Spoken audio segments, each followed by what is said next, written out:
ام المومنین سیدہ عائشہ رضی اللہ تعالیٰ عنہ فرماتی ہیں کہ ایک دن حضور کا دریا رحمت جوش میں تھا اور حضور نے فرمایا عائشہ جو مانگنا ہے مانگ لو۔ میں نے عرض کی یا رسول اللہ اگر آپ اجازت دیں تو میں اپنے باپ حضرت ابو بکر صدیق رضی اللہ تعالیٰ عنہ سے مشورہ نہ کر لوں کہ میں نے کیا مانگنا ہے؟ تو فرمایا کہ جاؤ مشورہ کر لو، مشورے کی اجازت بھی ہو گئی۔ میں اپنے والد گرامی کی خدمت میں حاضر ہوئی اور کہا کہ دریائے رحمت جوش میں ہے اور رحمت کا باڑا برس رہا ہے۔ حضور نے فرمایا عائشہ جو مانگنا ہے مانگ لو، یہ اتنا سنہری موقع ہاتھ آیا ہے تو میں چاہتی ہوں کہ کوئی مانگوں تو اہم شے مانگوں، تو آپ کی خدمت میں حضور سے اجازت پا کے حاضر ہوئی ہوں، مجھے بتایا جائے کہ میں حضور سے کیا مانگوں تاکہ کوئی چھوٹی چیز نہ مانگوں بڑی چیز مانگوں۔ تو حضرت ابو بکر رضی اللہ تعالیٰ عنہ نے فرمایا کہ بیٹا حضور سے جا کے کہنا کہ معراج کی خلوت خاص میں اللہ نے آپ سے جو راز کی باتیں کی تھی ان باتوں میں سے ایک بات بتا دو۔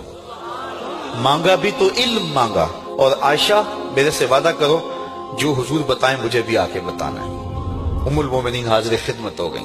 حضور نے پوچھا عائشہ مشورہ ہو گیا؟ کہا جی حضور ہو گیا۔ کہا مانگو کیا مانگتی ہو؟ کہا حضور معراج کی خلوت خاص میں جب اللہ کے حضور حاضر ہوئے رب نے آپ سے راز کی باتیں کی تو ان باتوں میں سے ایک بات بتا دیں۔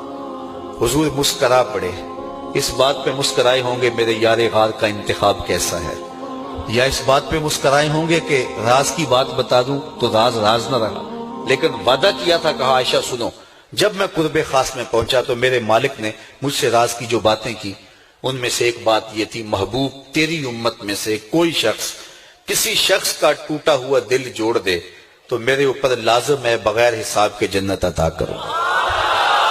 ام المومنین بہت خوش ہوئی اور اپنے والد گرامی سیدنا ابو بکر صدیق رضی اللہ تعالیٰ عنہ کے پاس آئیں اور ساری کہانی سنائی۔ بہت خوش تھی، لیکن حضرت ابو بکر صدیق رضی اللہ تعالیٰ عنہ نے سنا تو رونے لگے۔ تو ام المومنین سیدہ عائشہ رضی اللہ تعالیٰ عنہ نے عرض کیا میرے والد گرامی یہ بات رونے والی تو نہیں ہے، ہم بسا اوقات کسی دکھی کے کام آ جاتے ہیں، کسی کا دکھڑا بیٹھ کے سن لیتے ہیں، کسی کی ڈھارس بنا دیتے ہیں، کسی کے کام آ جاتے ہیں، یہ تو بخشش کا بہانہ ہاتھ آ گیا اور آپ اس پہ رو رہے ہیں۔ تو فرمانے لگے عائشہ اس کو معکوس بھی پڑھو، تصویر کا دوسرا رخ بھی دیکھو، اگر کوئی شخص کسی کا ٹوٹا ہوا دل جوڑ دے تو بغیر حساب کے جنت میں جائے گا، اس کا دوسرا رخ یہ ہے اگر کوئی کسی کا دل توڑ بیٹھے تو سیدھا جہنم میں جائے گا۔